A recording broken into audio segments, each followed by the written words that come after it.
Seeing the manufacturing process used by Russia, I finally realized why the Russian economy is improving despite the conflict. Russia's three major industries were almost entirely reliant on the West before, even though they were barely holding on. However, since adopting Chinese equipment priced lower than Western counterparts by a generation, or even 3 times, their production capacity has surpassed Japan's, ranking 4th globally. Even if one doesn't understand the principles, domestic engineers provide remote guidance. Does this reflect the true meaning of Russia's war economy? To understand this deeply, we need to visit the local area in Kazan. The first step in manufacturing military-grade sandalwood is to heat the round material to 900 degrees. Then the front half of the rod is pressed into the entrance of the mold. Once the material reaches the preset point, it is tightly secured throughout the process, driven by rollers. Under external force, it forms a circular shape automatically, with the metal in the worker's hand serving as a guide. This ensures consistency during the rotation process. As long as the rollers do not age, it can achieve 0 deviation. However, its weight seems to require 2 adult men to lift. Evidently, the military-grade arrows, in terms of both volume and weight, have long surpassed civilian standards. Once they return to room temperature, the excess parts can be trimmed off using a cutter, ensuring the contact surface remains level. At this point, the material has taken on the preliminary shape of the sandalwood. Next, during the heat treatment process, workers will place the IDs into the electric furnace according to specified positions. After continuous heating for 30 minutes, they are immersed in oil for a quick quench. The main purpose is to disperse the material, making the core more solid and also more brittle. Now, the process of applying the contact membrane begins.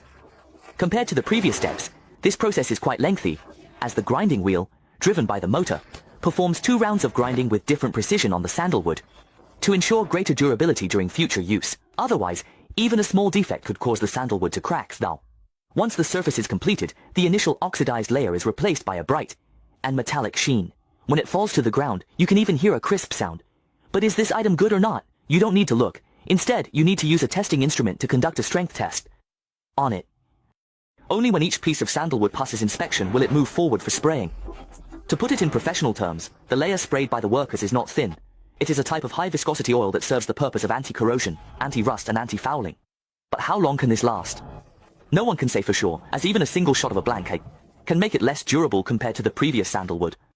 This next batch of sandalwood is considered time-saving, cost-effective, and worry-free. As long as the workers ensure the steel is continuously refined, they can keep producing without interruption. The wheel grinder used on the screen can grind dozens at a time. If placed during a busy period, for the factory, it can basically achieve continuous mass production within 24 hours. Once preheating is completed, workers quickly remove it and place it into liquid cooling, rapidly lowering the temperature to increase the metal's hardness.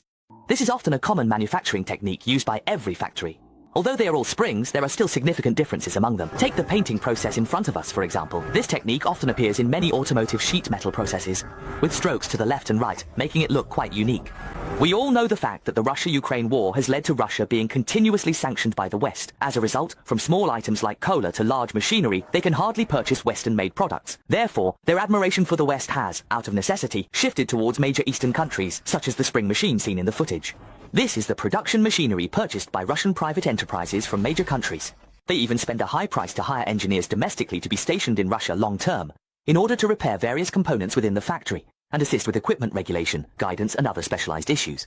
For example, even a slight modification to the rollers in front of us can cause different stress in the formed springs. That's why engineers teach the usage methods and techniques hand in hand. In the third quarter of 2023, Russia's gross domestic product grew by 5.5%, compared to a 3.2% increase in the previous 3 months year-on-year.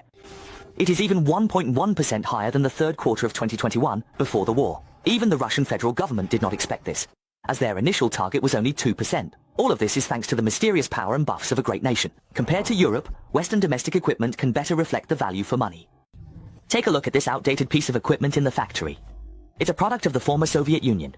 Before the war, they treated it like a precious treasure.